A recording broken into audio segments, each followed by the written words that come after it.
കേന്ദ്ര റെയിൽവേ സഹമന്ത്രി രവനീത് സിംഗ് ഒരു കത്ത് ജോൺ ബ്രിട്ടാസിന് അയച്ചിരുന്നു. ഈ കത്ത് ഹിന്ദിയിലാണ് അയച്ചത്. ഈ കത്തിന് ജോൺ ബ്രിട്ടാസ് മലയാളത്തിൽ മറുപടി നൽകി. അതായത് ഞാൻ എൻ്റെ ഭാഷയിൽ, നിങ്ങൾ ഹിന്ദിയിൽ അയക്കുകയാണെങ്കിൽ ഞാൻ എൻ്റെ ഭാഷയിലെ മറുപടി നൽകൂ എന്നുള്ള ഒരു അഹങ്കാരത്തിന്റെയും ധാർഷ്ട്യത്തിന്റെയും പുറത്ത് ബ്രിട്ടാസ് അങ്ങനെയാണല്ലോ, ചോദിച്ചടിമ വാങ്ങുന്ന ഒരാളാണ് ജോൺ ബ്രിട്ടാസ്. അപ്പൊ അദ്ദേഹം അതിന് കത്തെഴുതി. ഇപ്പോ OIC അതിന്റെ ഒരു വിജ്ഞാപനവുമായി ബന്ധപ്പെട്ട് ഒക്ടോബർ 22-ന് ജോൺ ബ്രിട്ടാസ് കേന്ദ്ര ആഭ്യന്തരമന്ത്രി അമിത്ഷായ്ക്ക് ഒരു കത്തെഴുതി. അമിത്ഷായ്ക്ക് ഒരു കത്തെഴുതിയപ്പോ ഇത് കൃത്യമായി കേന്ദ്രം ഓർത്ത് വച്ചിരുന്നു. മലയാളത്തിലാണോ? കത്തെഴുതിയത് മലയാളത്തിലാണ്. അപ്പൊ സ്വാഭാവികമായി ഹിന്ദിയിൽ മറുപടി നൽകണമല്ലോ. കത്ത് മലയാളത്തിൽ കൊടുക്കുമ്പോൾ കേന്ദ്ര ആഭ്യന്തരമന്ത്രി അമിത്ഷാ ആണ്, ഒന്നുകിൽ ഇംഗ്ലീഷിൽ അല്ലെങ്കിൽ ഹിന്ദിയിൽ. പക്ഷേ അമിത്ഷാ ഒരുപടി മുന്നിലേക്ക് എറിഞ്ഞു എന്നുള്ളതാണ്. ജോൺ ബ്രിട്ടാസിന് മലയാളത്തിൽ അമിത്ഷാ മറുപടി നൽകി. നല്ല മനോഹരമായ മലയാളത്തിൽ അമിത്ഷാ കസറി എന്ന് തന്നെ പറയണം. ഇത് കണ്ട് വിറച്ച് ഭയന്നിരിക്കുകയാണ്. കാരണം എന്താണ് BJPയുടെ അടുത്ത തന്ത്രം എന്നുള്ളത് മനസ്സിലാക്കാൻ കഴിയാതെ ഇങ്ങനെ അന്താളിച്ച് നിൽക്കുകയാണ് ബ്രിട്ടാസ് എന്നാണ് പറയുന്നത്. എന്താണ് നമ്മൾ ഇതിൽ നിന്ന് മനസ്സിലാക്കേണ്ടത്? ഇത് പാകിസ്ഥാൻ അയച്ച തറയിൽ വീണ് ചാമ്പലായ ഡ്രോൺ പോലൊരു കത്താണ് ശരിക്കും ബ്രിട്ടാസ് അയച്ചത്. മലയാളത്തിൽ അങ്ങനെ കത്തയക്കുക, ഇത് ഞാൻ മറുപടി പറയുന്നൊന്ന് കാണട്ടെ, അമിത്ഷായ്ക്ക് മലയാളം അറിയില്ലല്ലോ എന്ന് വിചാരിച്ചിരിക്കുകയായിരുന്നു നമ്മുടെ ബ്രിട്ടാസ്. ബ്രിട്ടാസിനോട് ഇതിനെക്കുറിച്ച് കുറച്ച് ചോദ്യം ചോദിക്കാനുണ്ട്, അത് ഞാൻ പിന്നെ പറയാം. അപ്പം എന്ത് ചെയ്ത് അമിത്ഷായല്ലേ മോയി, അദ്ദേഹം ഇത് ഈസിയാണെന്ന് കേന്ദ്ര ഗവൺമെൻറ് പ്രധാനമന്ത്രി നേരത്തെ പറഞ്ഞതാ. അവിടെ ധന്യ പോയി ഏത് ഭാഷയിൽ സംസാരിച്ചോ അതപ്പം അർത്ഥം മനസ്സിലാക്കി പ്രധാനമന്ത്രി മനസ്സിലാക്കും. അതിനൊക്കെ ഉള്ള സൂത്രങ്ങളൊക്കെ അവിടെ ഒരുക്കി വെച്ചിട്ടുണ്ട്. ഏത് ഭാഷയിൽ സംസാരിച്ചാലും ലിംഗ്വ ഫോൺ വഴി അത് വിവർത്തനം ചെയ്യാനുള്ള സംവിധാനങ്ങളുണ്ടെന്നേ. നമ്മുടെ ശാസ്ത്രത്തിൻ്റെ അങ്ങേയറ്റത്തെ പുരോഗതിയെ അങ്ങനെ പോസിറ്റീവായിട്ടാണ് പ്രധാനമന്ത്രിയുടെ ഓഫീസ് ഉപയോഗിക്കുന്നത്, നെഗറ്റീവായിട്ടല്ല. ആരോ കണ്ടുപിടിച്ച NPK വളത്തിൽ നിന്ന് രാസവസ്തു ഒഴിക്കാമെന്ന് രാസവസ്തു ഉണ്ടാക്കിയ ആളുകളെ കൊല്ലാമെന്ന് കണ്ടുപിടിച്ച പോലല്ല. വളം, സസ്യങ്ങൾക്ക് വളം ഉണ്ടാക്കാൻ വേണ്ടിയിട്ട് ഉണ്ടാക്കിയ ഒരു സാധനത്തിൽ നിന്ന് വിഷം ഉണ്ടാക്കാമെന്ന്. അതുപോലെ യാതൊരു കുഴപ്പവുമില്ലാതെ വഴിയരികിയിരിക്കുന്ന ആവണക്കെണ്ണയിൽ നിന്ന് റിസിൻ ഉണ്ടാക്കി ക്ഷേത്രങ്ങളിലെ തീർത്ഥങ്ങളിലും അവിടുത്തെ നിവേദ്യങ്ങളിലും ഒക്കെ എന്നുള്ള കണ്ടുപിടുത്തം നടത്തിയ മഹാന്മാരെ പോലെ അല്ല ശാസ്ത്രമെന്ന് പറയും. ശാസ്ത്രം തന്നെ നവംബർ 10 കഴിഞ്ഞതേ ഉള്ളൂ. എല്ലാ വർഷവും നടക്കാറുള്ളതാണ്. ശാസ്ത്രം മനുഷ്യൻ്റെ ആവശ്യത്തിന്, മനുഷ്യൻ്റെ പുരോഗതിക്ക്, വികാസത്തിന്, അതായിരുന്നു മുദ്രാവാക്യം. ഇതിപ്പോൾ ശാസ്ത്രം മനുഷ്യൻ്റെ നാശത്തിനെന്നും പറഞ്ഞാണ് ചില മതദേഹങ്ങളുമായിട്ട്, മതം അമിതമായിട്ട് തലയ്ക്ക് പിടിച്ച കുറേ ആൾക്കാർ നടക്കുന്നത്. മതം അമിതമായിട്ട് തലയ്ക്ക് പിടിച്ചത് മറ്റുള്ളവർ ഈ മതത്തിൻ്റെ കോട്ടകൾക്കപ്പുറം പൊരുതി നേടുന്നതാണ് ഈ ശാസ്ത്രത്തിൻ്റെ നേട്ടങ്ങളെ. അതിപ്പോൾ ഡാർവിനായാലും ശരി, പിന്നെ ഭൂമി ഉരുണ്ടതാണെന്ന് കണ്ടുപിടിച്ച ഗലീലിയോ ആയാലും ശരി, അങ്ങനെയുള്ളവരെല്ലാം മതത്തിൻ്റെ ഒരുപാട് തടവ് ശിക്ഷകളും ഒക്കെ ഏറ്റുവാങ്ങിക്കൊണ്ടാണ്, അവരുടെ വിലക്കുകളും ഒക്കെ അപ്പുറത്തേക്ക് പോയിക്കൊണ്ടാണ് ഈ നേട്ടങ്ങൾ, കണ്ടുപിടുത്തങ്ങൾ നടത്തിയിട്ടുള്ളത്. അങ്ങനെ തുടരും. അതിനെ ദുരുപയോഗം ചെയ്ത് മനുഷ്യരാശിയുടെ ദോഷത്തിന് വേണ്ടിയും ചിലർ ഇവിടെ ഞാൻ പറഞ്ഞു വന്നത്, ഈ ഏത് ഭാഷയിലുള്ളതും അപ്പം തന്നെ പരിഭാഷപ്പെടുത്തി നിങ്ങൾക്ക് നൽകാനുള്ള സംവിധാനങ്ങൾ ഇന്ന് നിർമ്മിത ബുദ്ധിയിലുണ്ട്, അല്ലാതെ തന്നെയുണ്ട് ലിംഗ്വ ഫോൺ വഴി. അപ്പോൾ ഈ പ്രധാനമന്ത്രിയുടെ ഓഫീസിലോ അല്ലെങ്കിൽ ആഭ്യന്തര മന്ത്രാലയത്തിലോ നിങ്ങൾ ഏത് ഭാഷയിൽ അയച്ചാലും അപ്പം തന്നെ അത് മനസ്സിലാക്കാനുള്ള സംവിധാനങ്ങളുണ്ട്. അയ്യോ ഇതെന്തുകൂടെ ഈ എഴുതി വെച്ചിരിക്കുന്ന, പടം വരച്ച് വെച്ചിരിക്കുകയാണ്, ഇത് വെണ്ടയ്ക്കായും മാങ്ങായും തേങ്ങായും എല്ലാം ഉണ്ടല്ലോ, ഇത് എന്തുകൂടെ? ആരും പരിഭ്രമിക്കത്തില്ല. ബ്രിട്ടാസ് വിചാരിച്ച് ആ പഴയ ഇരുണ്ട നൂറ്റാണ്ടുകളിലിരിക്കുകയാണെന്ന് കേന്ദ്രമന്ത്രിസഭ അല്ലെന്നേ, മോസ്റ്റ് അഡ്വാൻസ്ഡ് ആണ്. അതിനാണ് മറുപടി കിട്ടിയത് മലയാളത്തിൽ. ആ മലയാളത്തിലെ മറുപടി കണ്ടിട്ട് ചിലപ്പോൾ ബ്രിട്ടാസ് ഒന്ന് ഞെട്ടിക്കാണും, ആലസ്യപ്പെട്ട് കാണാൻ. സുന്ദരമായ മലയാളം, ഫ്ലോലെസ് മലയാളത്തിലാണ്, ഒരു കുഴപ്പവുമില്ലാത്ത അങ്ങനെയുള്ള ഭാഷയിലാണ് ഇങ്ങോട്ട് വന്നത്. അപ്പോൾ അത് കണ്ടൊന്നും ഞെട്ടിത്തെറിച്ച് കാണും. ഞാനിനി ഒന്ന് ചോദിക്കട്ടെ, അദ്ദേഹം മലയാളത്തിൽ കത്തയച്ചല്ലോ, എന്തുകൊണ്ടാണ് ഇയാൾ പാർലമെൻറ്റിൽ മലയാളത്തിൽ സംസാരിക്കാത്തത്? നിങ്ങൾ മലയാളത്തിൽ സംസാരിച്ചാൽ അപ്പം മനസ്സിലാവും പ്രധാനമന്ത്രിക്ക് നിങ്ങൾ എന്തോ പറയുന്നതെന്ന്. കണ്ടന്റ് അപ്പം തന്നെ അത് ട്രാൻസ്ലേറ്റ് ചെയ്ത് കൊടുക്കും. എന്തേ സംസാരിക്കുന്നില്ല? പണ്ട് നമ്മുടെ കേരളത്തിൽ നിന്ന് പോയ MP പാവം പന്ന്യൻ രവീന്ദ്രൻ മലയാളത്തിൽ അവിടെ സംസാരിച്ചു. അദ്ദേഹത്തിന് ഇംഗ്ലീഷിൽ അറിയാഞ്ഞുണ്ടായിരിക്കും. പക്ഷെ എനിക്ക് ഇംഗ്ലീഷ് അറിയാമെന്ന് കാണിക്കാനല്ലേ ഇംഗ്ലീഷ് ജാട കാണിക്കുന്നത്? അത് നിങ്ങളുടെ ഭാഷയാണോ? സായിപ്പിൻ്റെ ഭാഷയല്ലേ അത്? എന്തിനാ മലയാളത്തിൽ എഴുതാം, പ്രസംഗിക്കുമ്പോ ഞാൻ വലിയ ഇംഗ്ലീഷുകാരനാണ് എന്ന് കാണിക്കാൻ. അതിൽ സബ്ജക്റ്റും പ്രെഡിക്കേറ്റും ഒന്നും പലപ്പോഴും കാണാറില്ല. പോട്ടെ, നമുക്ക് മനസ്സിലാവും. എ റഹീമിന്റെ കൂട്ടാവുന്നില്ല. നമുക്ക് നാണക്കേടായി മാറാത്ത ഒരു ഇംഗ്ലീഷ് അദ്ദേഹം പറയും. വിദേശത്തും പോയി പറഞ്ഞു.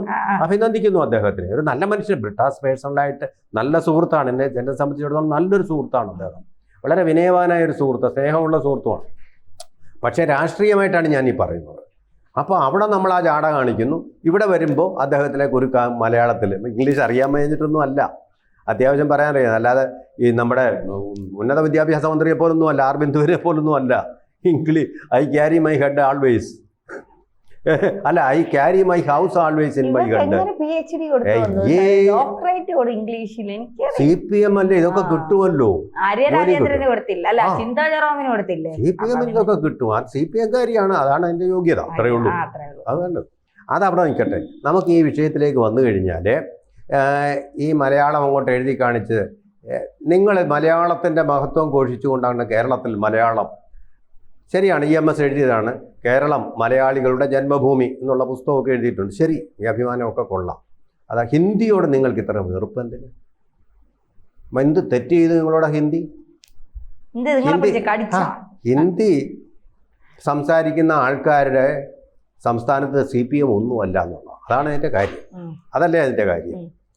അതുപോലെ തന്നെ ഞാൻ വേറൊരു കാര്യം ചോദിക്കട്ടെ.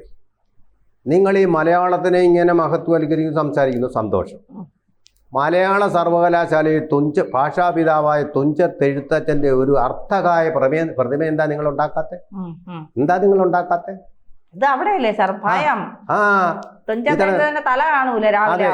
അവിടെ സ്പെഷ്യൽ ഓഫീസറായിട്ടും പിന്നെ വൈസ് ചാൻസലറായിട്ടും എല്ലാം ഇരുന്ന ഉണ്ടല്ലോ, ഗാനഗന്ധർവനുണ്ടല്ലോ, ജയകുമാർ. എന്തേ അവിടെ ഇരുന്നൊരു പ്രതിമയുണ്ടാക്കാൻ മടിച്ചു? എന്തേ? അതുപോലെ നമുക്ക് മനസ്സിലാക്കാം, നിങ്ങൾക്ക് ശങ്കരാചാര്യരോടുള്ള എതിർപ്പ്. കാലടി സംസ്കൃത സർവകലാശാലയിൽ ശങ്കരാചാര്യരുടെ ഒരു പ്രതിമ പോലും വെച്ചിട്ടില്ല. അപ്പൊ നിങ്ങൾ ഈ ഭാഷയുടെ കൂടുതൽ കാര്യങ്ങളൊന്നും പറയണ്ട. അപ്പൊ അതുകൊണ്ട് ഭാഷയെ നിങ്ങൾ അങ്ങനെ സേവിക്കുന്നു. പ്രീണനം, അവിടെയും നിങ്ങളുടെ പ്രീണനമാണ് നടക്കുന്നത്. ഭാഷയുടെ സേവനമല്ല, മറ്റു ചില കാര്യങ്ങളുടെ പ്രീണനമാണ് നടക്കുന്നത്. അതുകൊണ്ട് അതിനെക്കുറിച്ച് വലിയ വാചകമൊന്നും അടിക്കട്ടെ. അമിത്ഷാ അങ്ങനെ പ്രീണനമൊന്നും നടക്കുന്നതല്ല. തല പോയെങ്കിൽ പോട്ടെ എന്ന് വിചാരിച്ചിട്ട് നേരെ ചൊവ്വേ സംസാരിക്കുന്ന ആളാണ്, സത്യസന്ധമായിട്ട് സംസാരിക്കുന്നു. അതാണ് BJPയും ചെയ്യുന്നത്, ഞങ്ങളും ചെയ്യുന്നത് അത് തന്നെയാണ്. തല പോയാൽ പോട്ടെന്ന് വിചാരിച്ച് തന്നെയാണ് ഞാൻ സംസാരിക്കുന്നത്. ഒരു സംശയം വേണ്ട അതിന്. കഴുത്തിന് മേൽ തല ഇരിക്കണമെന്ന് പറഞ്ഞുകൊണ്ടല്ല നമ്മൾ ഇങ്ങോട്ട് പോന്നിട്ടുള്ളത്. പോകുമ്പോൾ പോയിക്കോട്ടെ, ഒരു കുഴപ്പമില്ല.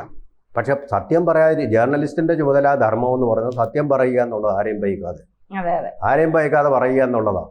തലയങ്ങ് എന്നും അങ്ങ് കഴുത്തിന് മുകളിൽ ഇരിക്കണമെന്ന് നിർബന്ധമൊന്നുമില്ലല്ലോ. അങ്ങനൊന്നുമില്ല, എനിക്ക് നിർബന്ധമൊന്നുമില്ല കാര്യത്തിൽ. എത്രയോ പേരെ നിങ്ങളിങ്ങനെ കൊന്നിരിക്കുന്നു. ആ കൂട്ടത്തിൽ ഒരാളായിട്ട് പോകുമ്പോൾ ഞാൻ അത്ര വലിയൊരു നോൺ എൻറ്റൈറ്റിയാണ് ഞാൻ. അതുകൊണ്ട് ഇന്ത്യ രാജ്യത്തിന് വലിയൊരു നഷ്ടം ഉണ്ടാകുന്നത് ഇതുപോലെ യുവാക്കൾ, പ്രായമായവരൊക്കെ ഇഷ്ടം പോലെ ഉണ്ട്.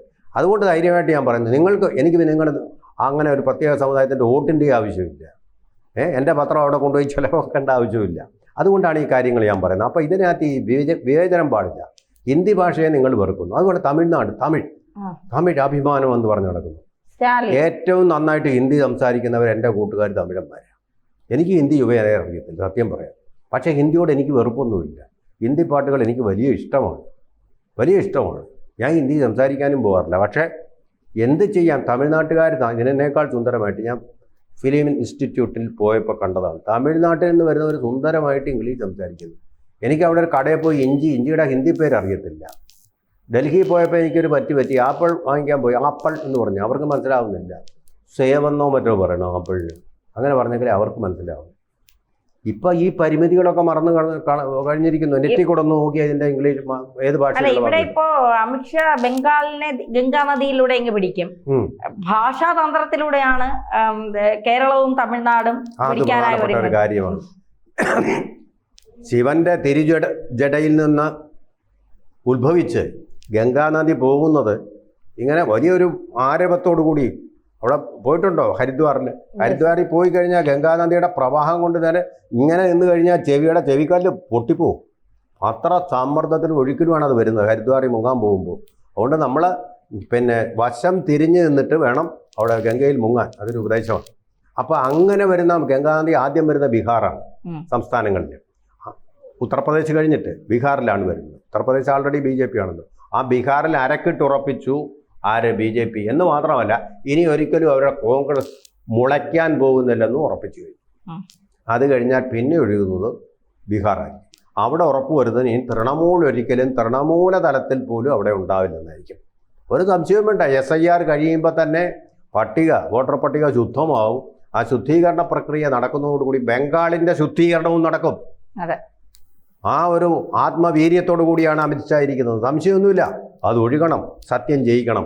സത്യമേവ ജയതി. അതാണ് നമ്മളിപ്പോൾ ഭാരതത്തിൽ കണ്ടുകൊണ്ടിരിക്കുന്നത്. ബീഹാറിൽ കണ്ടത് അതാണ്.